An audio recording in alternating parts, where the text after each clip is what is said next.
Grace Collins never expected the bullet meant for her husband to become the moment that erased her existence. Save Sophia first. Lorenzo De Luca's command ripped through the smoke as masked assassins descended upon the annual summit of every mafia family on the East Coast. Gunfire exploded across the grand ballroom. Capos shouted orders. Bodyguards formed desperate human shields while terrified guests scrambled for cover. Sophia Romano collapsed dramatically in front of Lorenzo, blood staining her elegant white gown. Every eye turned toward the beautiful woman who appeared to have sacrificed herself for the most feared mafia boss in America. No one noticed Grace. Hidden behind the chaos, she spotted the faint flash of a sniper's scope, aimed directly at Lorenzo's heart. Without hesitation, she threw herself into the bullet's path. The impact shattered her breath, but she never cried out. Instead, she forced herself back to her feet, quietly dragging wounded guards and frightened servants toward safety before disappearing into the smoke. 30 minutes later, as emergency crews fought to save the injured, a dying bodyguard pressed a blood-soaked wedding ring into Lorenzo's trembling hand. "Boss," he whispered, "it wasn't Miss Sophia who took the bullet for you." For the first time in years, the ruler of an empire felt genuine fear. 3 years before the gunfire shattered the East Coast Mafia summit, Grace Collins had entered the De Luca mansion without applause, celebration, or love. The marriage had never been a romance. It was an agreement, a carefully negotiated alliance that stabilized business interests, ended several dangerous disputes between influential families, and protected thousands of employees whose livelihoods depended on the De Luca empire remaining united. Lorenzo De Luca accepted the arrangement because logic demanded it. Grace accepted because she believed marriage was a promise, not a competition. From the first day, she understood exactly where she stood. She wasn't the woman Lorenzo had once dreamed of marrying. She wasn't the glamorous Sophia Romano. She wasn't the breathtaking beauty magazines chased for photographs, or the elegant socialite politicians rushed to impress. Grace was simply Grace. A quiet woman with soft curves, kind eyes, and a smile that seemed to exist more for comforting others than drawing attention to herself. The servants noticed something strange almost immediately. Unlike previous women who had entered the mansion hoping to enjoy its luxury, Grace learned everyone's names within a week. She remembered birthdays. She thanked gardeners for planting flowers. She asked chefs whether they had eaten before serving dinner. When an elderly housekeeper developed arthritis in both hands, Grace personally prepared breakfast every morning until a replacement could be hired. She never announced these acts of kindness. She simply believed people deserved to be seen. Yet kindness carried little value inside the brutal world of organized crime. Among the capos, respect came from fear. Power came from violence. Influence came from appearance, and by those standards, Grace seemed painfully out of place. Whenever Lorenzo hosted lavish charity galas or political fundraisers, whispers followed her across every ballroom. "She's too ordinary. I still don't understand why Boss Lorenzo married her." Sophia would have looked perfect beside him. The empire deserves a queen, not a caretaker. Grace heard every word. She never answered. Instead, she smiled politely and continued greeting guests as though nothing had happened. That silence confused many people. Some mistook it for weakness. Others assumed she lacked pride. Only a handful of long-time servants understood the truth. Grace wasn't remaining silent because she had nothing to say. She remained silent because she refused to let bitterness become part of who she was. Every Friday morning, while Lorenzo negotiated billion-dollar shipping contracts or settled conflicts between rival families, Grace quietly visited the rehabilitation center, funded by the De Luca Foundation. Most patients there were former security officers injured while protecting the organization. Many had lost limbs. Others would never walk again. Grace remembered every name. She listened to every story. She celebrated every small improvement as though it were a miracle. One veteran bodyguard often joked that Mrs. DeLuca smiled at them more warmly than anyone had since they were discharged from the hospital. Another admitted he continued physical therapy only because he didn't want to disappoint her. None of those conversations ever reached Lorenzo. Grace never mentioned them. She wasn't collecting gratitude. She was simply giving what she believed love required. Late one rainy evening, Lorenzo finally returned home after nearly 4 days away.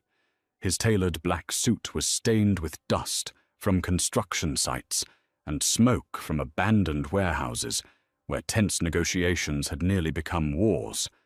Grace met him at the entrance without asking questions. Dinner waited on the table. Fresh coffee had already been poured. She noticed a shallow cut across his knuckles. Without a word, she retrieved a small medical kit. Lorenzo frowned. "It's nothing." "I know," Grace answered softly. "But untreated wounds become larger ones." She disinfected the cut carefully. Neither of them spoke. The silence wasn't uncomfortable. It was simply unfamiliar. For a brief moment, Lorenzo found himself watching the concentration in her eyes instead of thinking about tomorrow's negotiations. Then his phone vibrated. Another crisis demanded his attention. He stood immediately. "I have to go." Grace nodded. "I know." No complaint, no disappointment, only understanding. As Lorenzo walked toward the waiting convoy, he never noticed that dinner remained untouched behind him. Grace quietly asked the staff to pack everything for the night security team instead.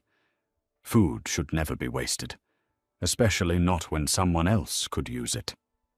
Weeks later, another charity banquet filled the grand ballroom of the DeLuca Hotel. Politicians, judges, celebrities, and business executives gathered beneath crystal chandeliers while cameras captured every smile.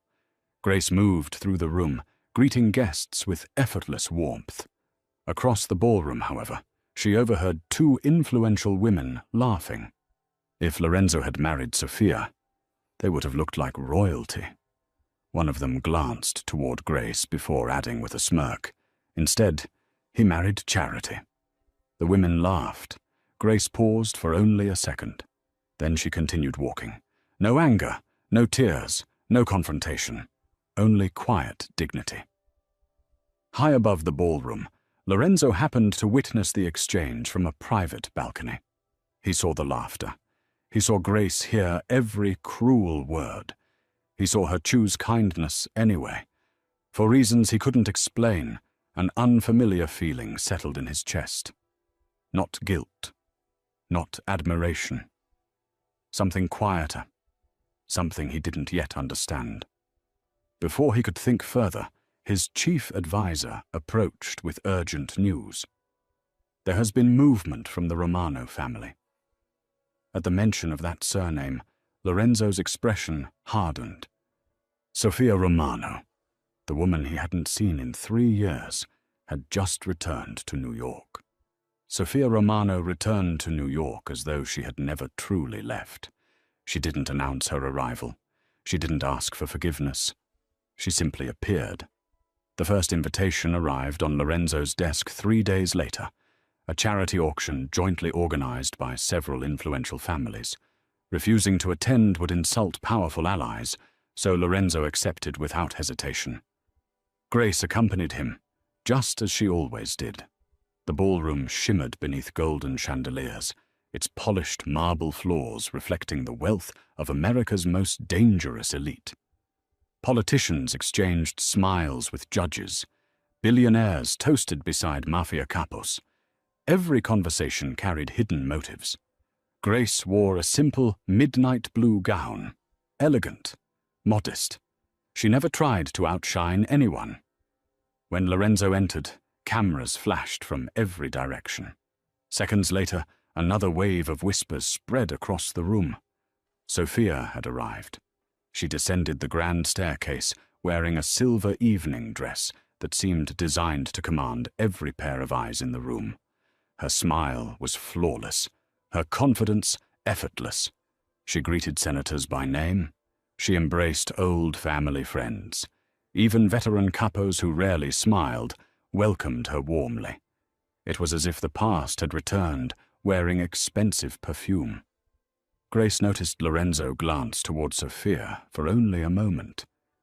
She looked away before he could catch her watching. She had promised herself years ago that she would never compete for attention. Not with beauty. Not with jealousy. Not with anger. If Lorenzo's heart had once belonged to another woman, forcing him to forget would never create genuine love. Across the ballroom, Sophia approached with perfect timing. Lorenzo. Her voice carried the warmth of an old memory. It's been a long time. Lorenzo remained composed. It has.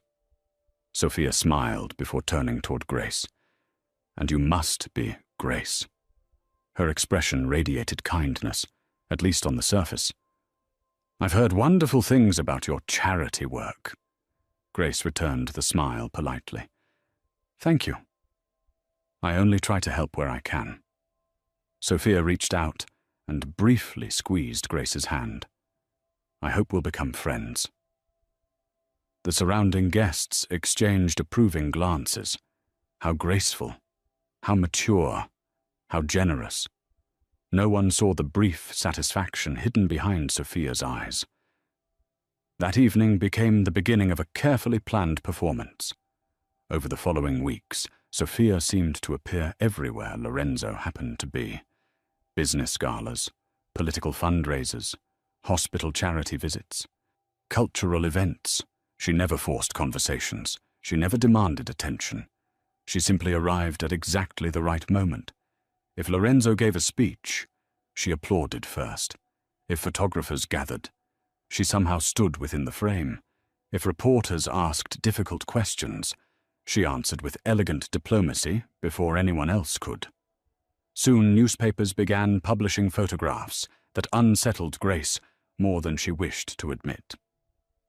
The mafia boss and his former fiancée reunite at charity event. The legendary partnership everyone missed. The woman who once captured Lorenzo De Luca's heart. None of the articles mentioned Grace until the final paragraph, sometimes not at all. Inside the De Luca mansion, whispers slowly returned. Miss Sophia understands high society better. She was born for this world. Mrs. De Luca is kind. But Miss Sophia looks like a queen. Grace overheard every comparison. She never corrected anyone. Instead, she devoted herself even more deeply to the people who depended on her. One afternoon, she learned that a young security officer's daughter urgently needed heart surgery. The De Luca Foundation's approval process would take weeks. The child did not have weeks. Without informing Lorenzo, Grace quietly sold a collection of jewelry she had received as wedding gifts. The operation was scheduled within 48 hours. The grateful father fell to his knees in tears. Grace gently helped him stand. Thank me by taking your daughter home. No parent should ever have to choose between love and money.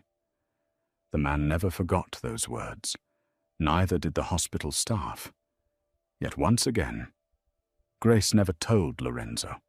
Not because she wanted secrecy, because she believed kindness lost something when it demanded recognition.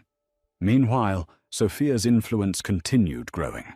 One afternoon, Lorenzo's convoy came under sudden attack while leaving a construction project. Gunfire erupted from abandoned buildings. Bodyguards reacted instantly. Before anyone else moved, Sophia rushed toward Lorenzo and pushed him behind an armored SUV. The exchange lasted less than 30 seconds. The attackers fled. Reporters arrived minutes later. Every headline praised Sophia's courage.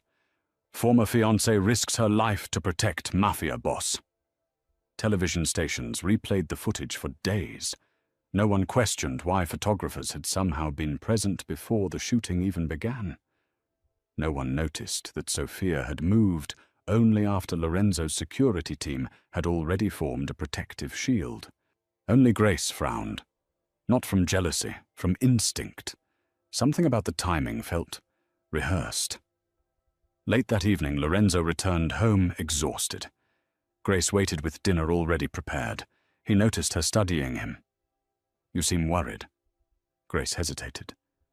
"I may be wrong, but—" He looked up. "I don't think these incidents are happening by coincidence." Lorenzo's expression remained calm. "You think someone is targeting Sophia?" Grace slowly shook her head. "No.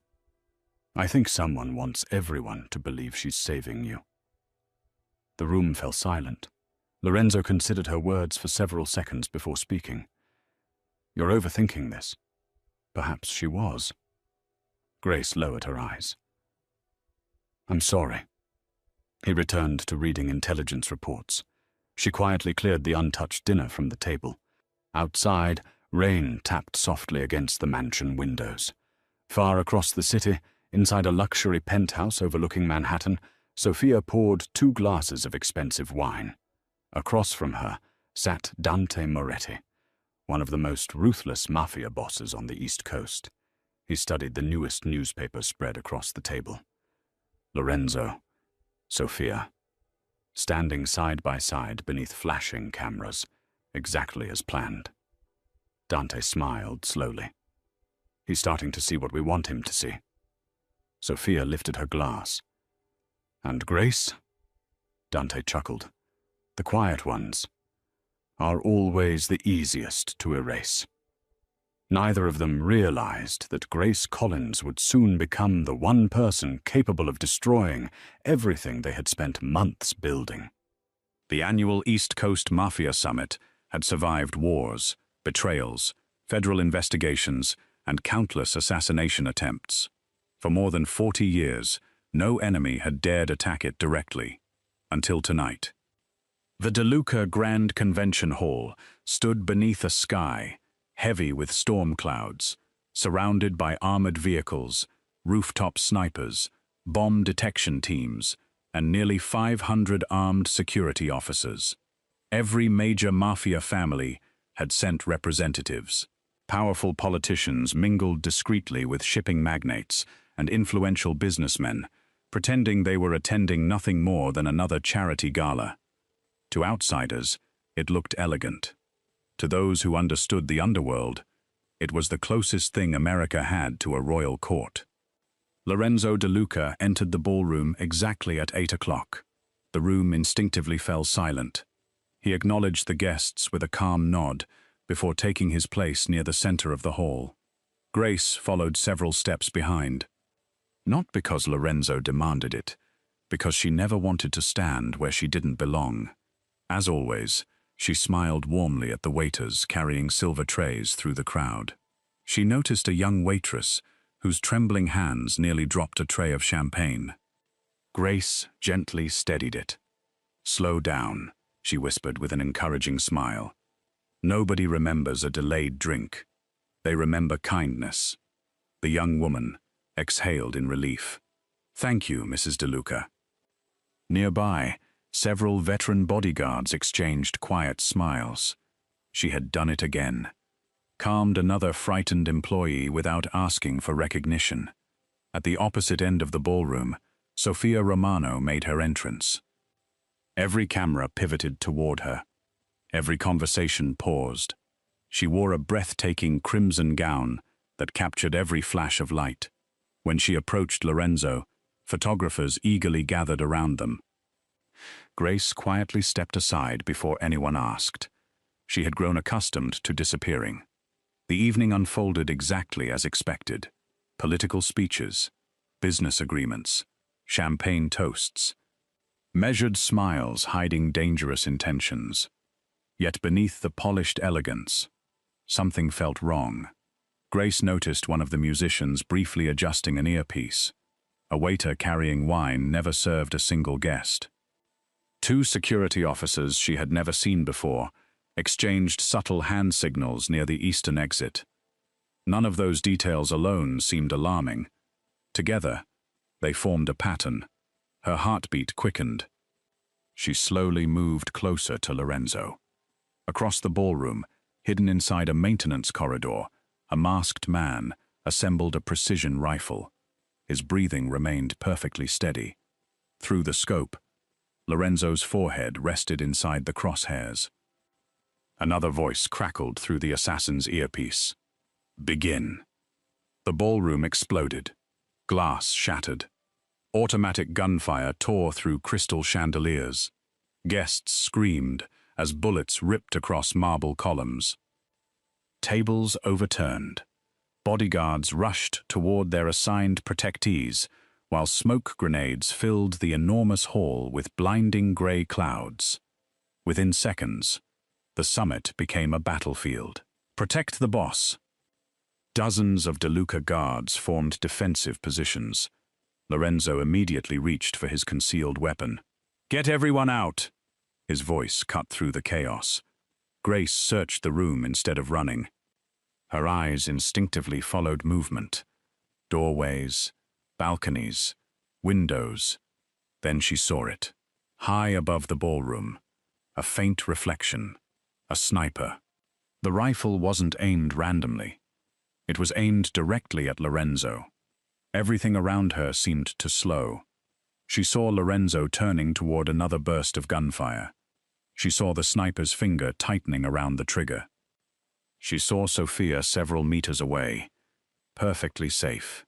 Grace didn't think. She moved. "Lorenzo!" She threw herself toward him with every ounce of strength she possessed. The rifle fired. The bullet struck. Pain exploded across her back like fire. The force nearly drove her to the floor. For one terrifying second, she couldn't breathe. Her vision blurred. Warm blood spread beneath her dress. But Lorenzo was alive. He had stumbled forward just enough for the bullet to miss his heart. Grace bit down hard enough to taste blood. She refused to cry out. If Lorenzo turned around now, he would stop fighting. More people would die. She forced herself upright. No one looked at her.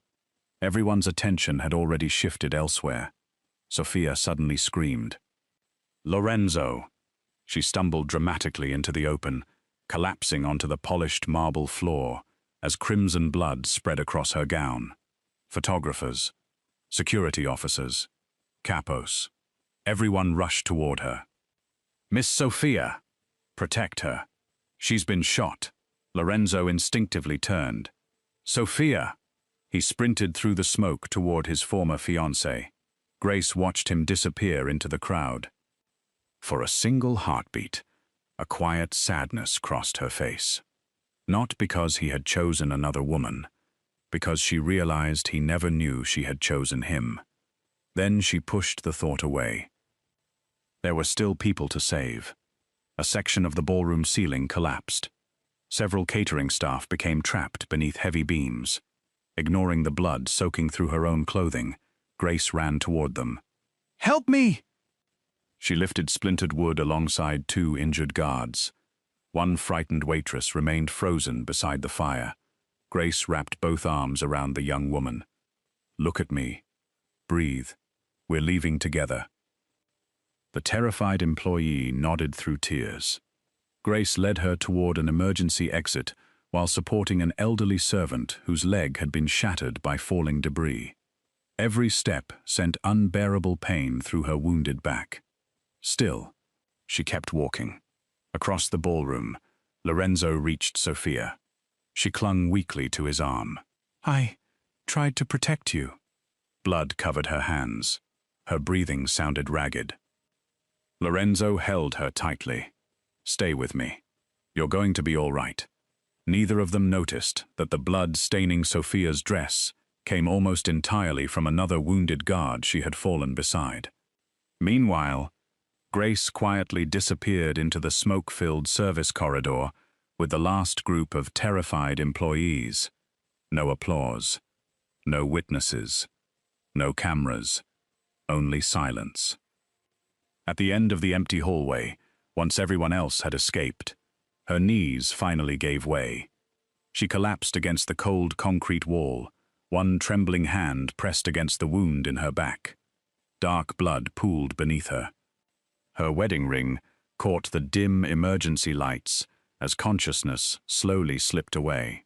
Far above the corridor, the sounds of sirens echoed through the night. The Empire believed it knew who had saved its king. It couldn't have been more wrong. By sunrise, every major news outlet had already decided what the story was. Sofia Romano had saved Lorenzo De Luca. The headlines praised her courage.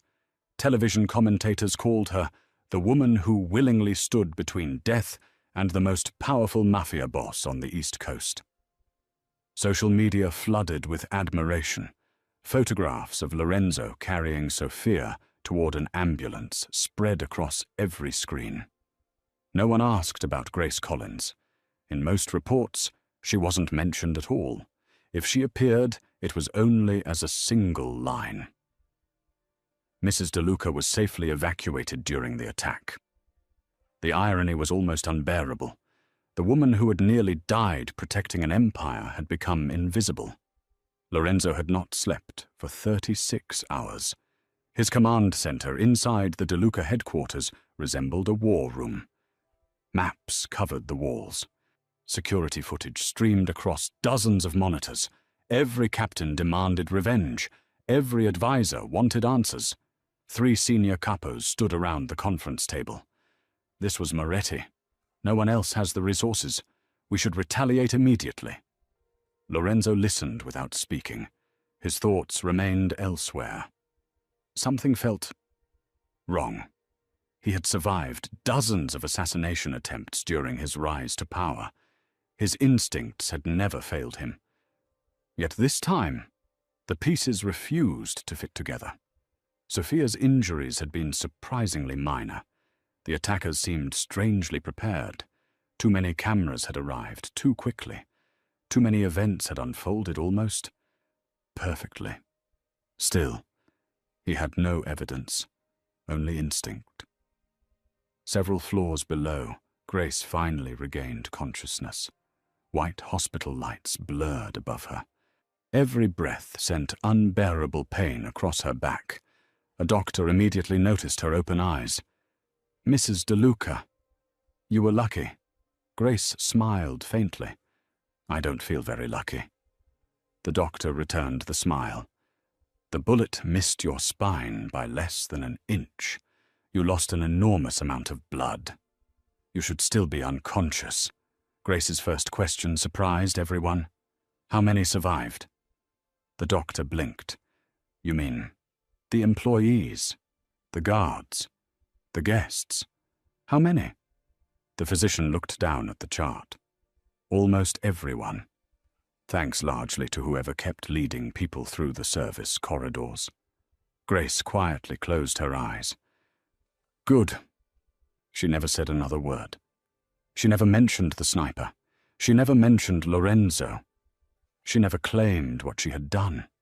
Across the city, Sofia occupied the presidential suite of the De Luca Medical Center. Flowers filled the room. Television crews waited outside. Politicians sent handwritten letters. Even rival mafia families praised her bravery. When Lorenzo arrived, she smiled weakly. "I was afraid. I'd never see you again." He sat beside her bed. "You saved my life." Sofia lowered her eyes modestly. "I only did what anyone who loved you would do." The words lingered in the room.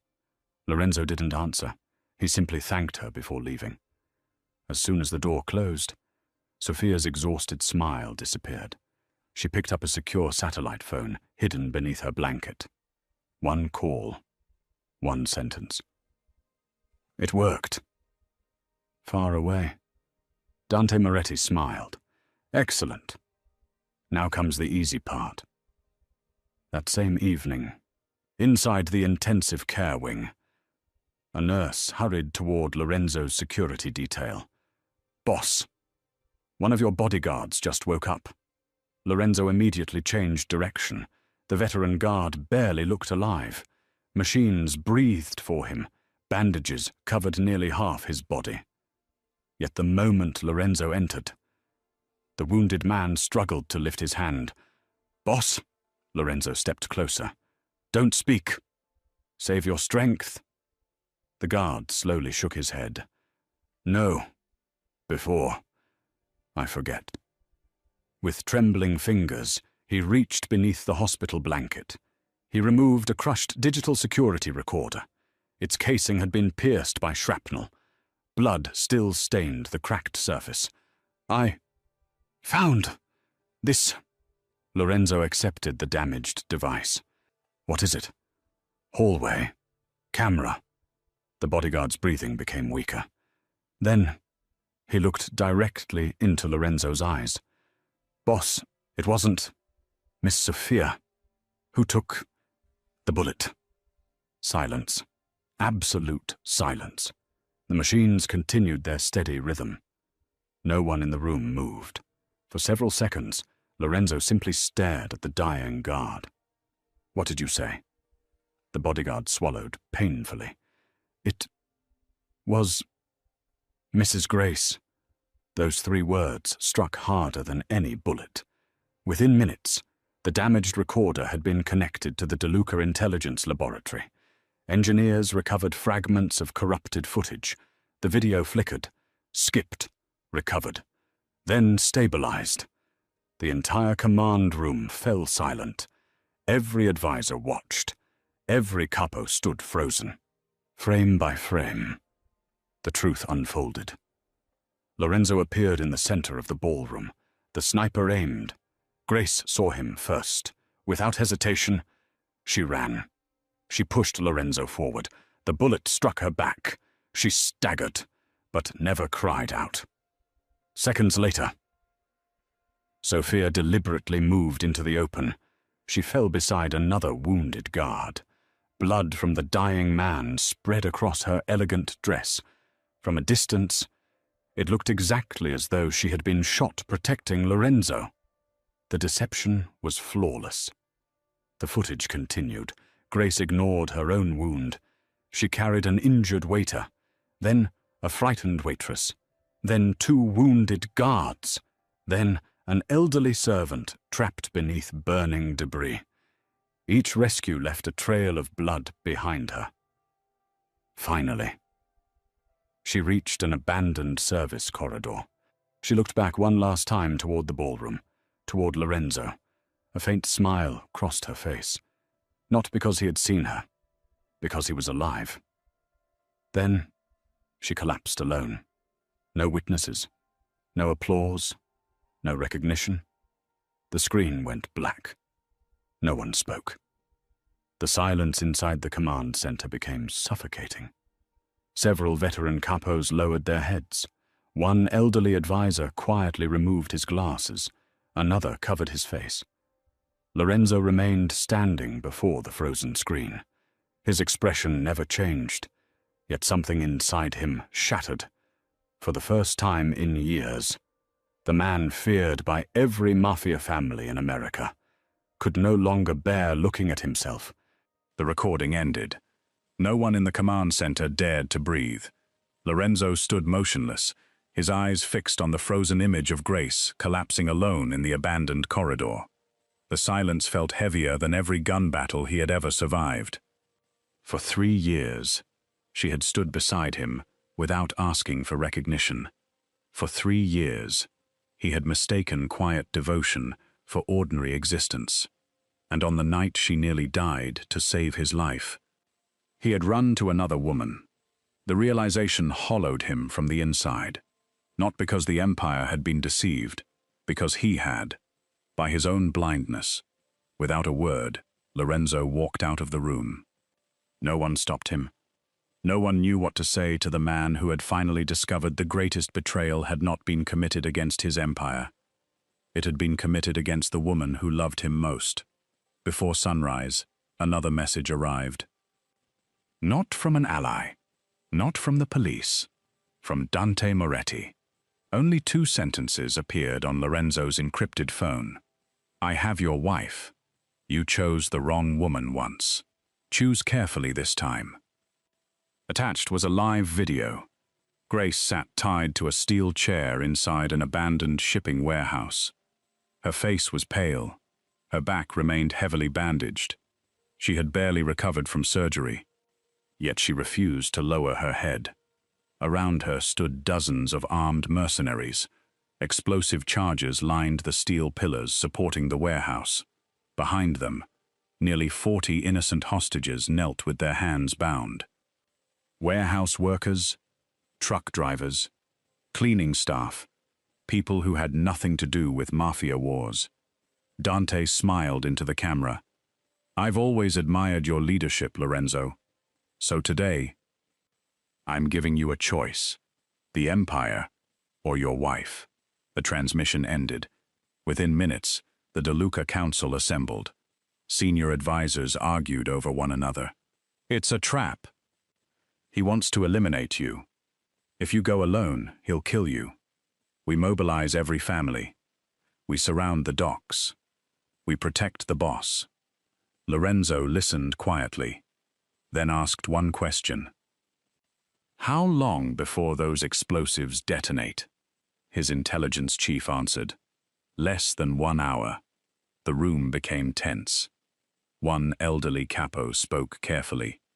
Boss, the Empire cannot risk losing you. If necessary, Mrs. DeLuca must be sacrificed. Several others silently nodded. It was the logical decision, the practical decision, the decision Lorenzo himself would once have made. Instead, he slowly removed the leadership ring from his finger, the ring worn only by the head of the DeLuca family. He placed it on the conference table. Every man in the room stared. Then Lorenzo removed his pistol, his second weapon, his tactical knife. One by one, he laid them beside the ring. I built this empire believing power meant never showing weakness. His voice remained calm, but the strongest person in my life was bleeding behind me while I never even turned around. He looked at every advisor. I already failed her once.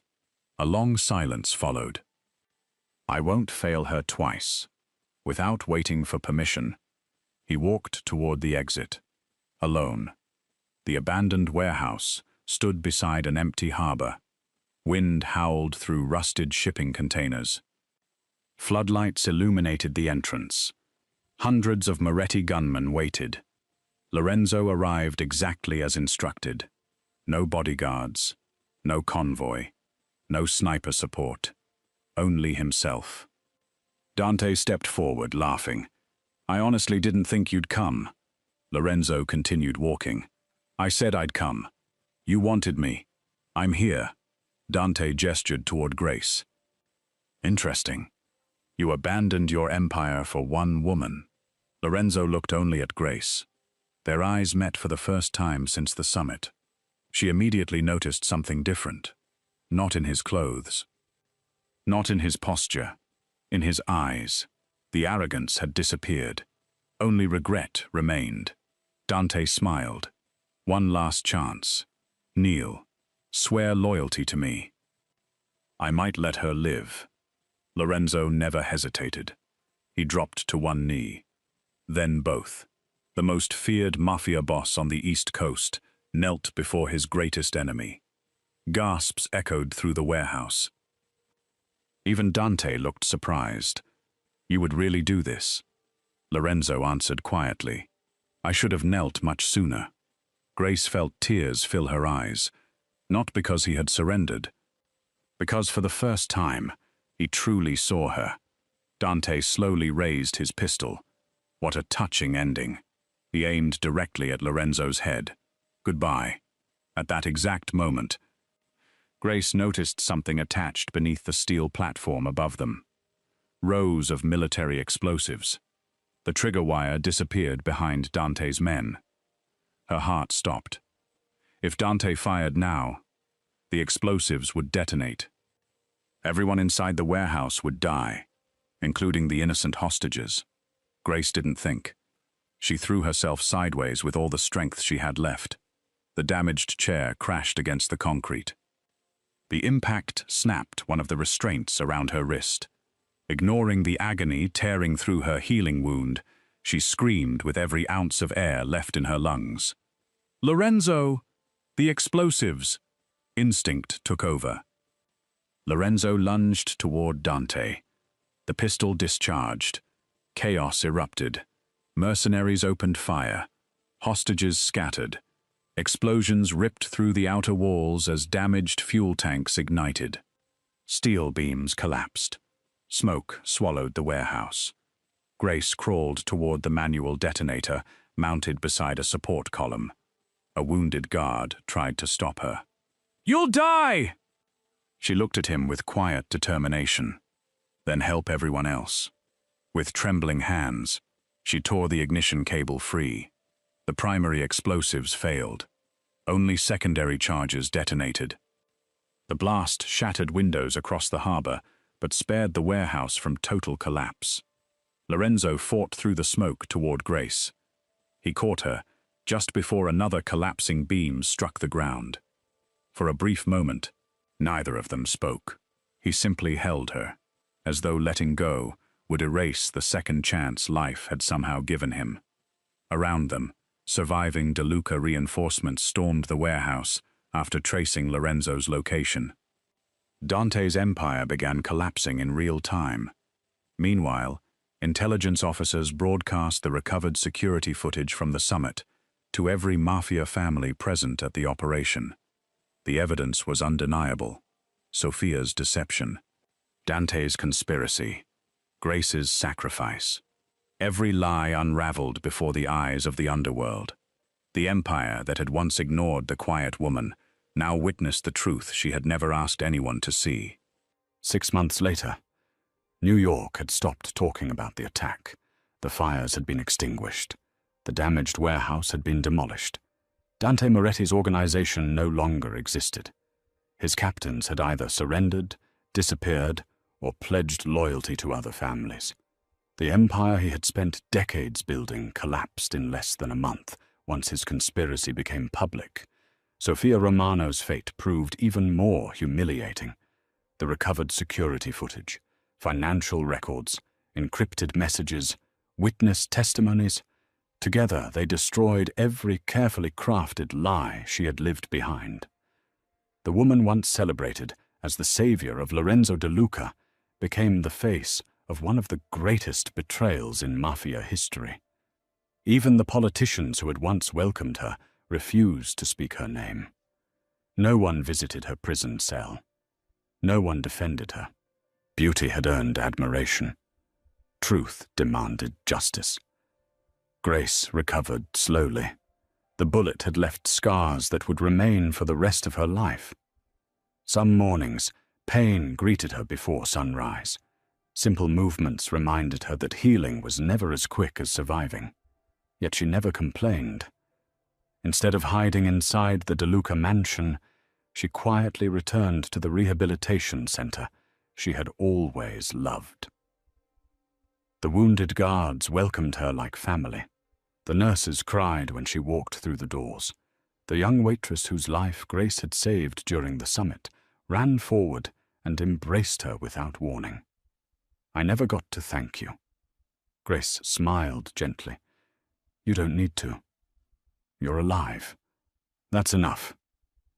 Those words spread throughout the DeLuca organization faster than any official announcement. Employees no longer called her simply Mrs. DeLuca. They began calling her La Regina Silenziosa, the Silent Queen. Not because Lorenzo declared it, because thousands of ordinary people believed she had earned it. Lorenzo changed in ways no one expected. He still commanded respect. He still negotiated billion-dollar agreements. He still ruled with calm authority. But something inside him had softened. Every Friday morning, he accompanied Grace to the rehabilitation center. He learned the names of injured bodyguards. He visited widows whose husbands had died protecting his organization. He personally established scholarships for the children of fallen employees. When advisors questioned why the boss spent so much time away from business meetings, Lorenzo answered with quiet certainty. An empire isn't measured by how many people fear its leader. It's measured by how many lives that leader protects. The older capos exchanged surprised glances. The younger ones listened carefully. For the first time in decades, the culture of the De Luca family began to change. One autumn evening, invitations arrived for the annual De Luca Founders Banquet. It was the most prestigious gathering of the year. Governors, federal judges, international business leaders, bank presidents, foreign diplomats, every major mafia family on the East Coast. More than 2,000 guests filled the historic ballroom. Everyone expected Lorenzo De Luca to deliver another speech, celebrating another successful year. Instead, when his name was announced, he walked onto the stage, then turned around. Grace. The entire ballroom followed his gaze. Grace stood near the back of the room, wearing a simple emerald gown. Elegant, graceful, never extravagant. She looked confused as Lorenzo extended his hand toward her. Slowly, she walked onto the stage. The room became completely silent. No cameras flashed. No one wished to interrupt whatever was about to happen. Lorenzo accepted a small velvet box from one of his advisors.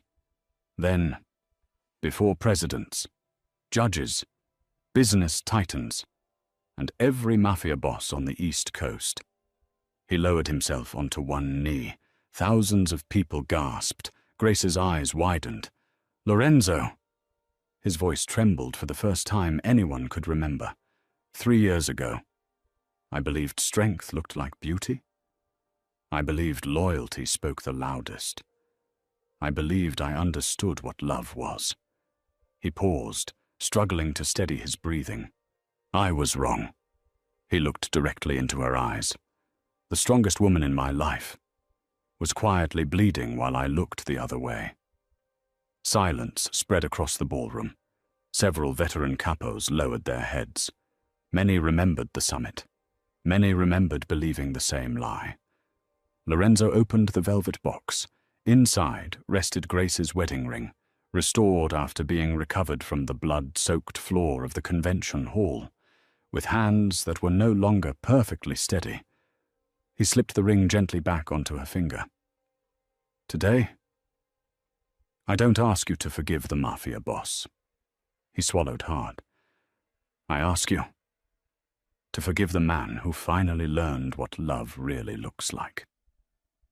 Tears filled Grace's eyes, not because he had apologized before thousands, not because the most powerful man in the room had humbled himself, but because every word carried something she had waited years to see. Not guilt, not obligation. Love. Real love. She slowly knelt beside him, instead of allowing him to remain alone. Then she gently lifted him back to his feet. You don't have to spend the rest of your life paying for yesterday. She smiled through tears. We still have tomorrow. For several heartbeats, neither of them spoke. They simply held each other's hands. The ballroom erupted. Thousands of guests rose to their feet in a standing ovation. One by one, the veteran capos bowed toward Grace, not because protocol demanded it, not because she was Lorenzo De Luca's wife, but because she had become the woman who silently saved the most feared empire in America, and asked for nothing in return. Lorenzo looked across the sea of people before turning back to Grace. This time, he did not walk ahead of her. He walked beside her, equal, at last understanding that kingdoms are rarely saved by those who stand closest to the throne. They are saved by the quiet souls willing to bleed when no one is watching.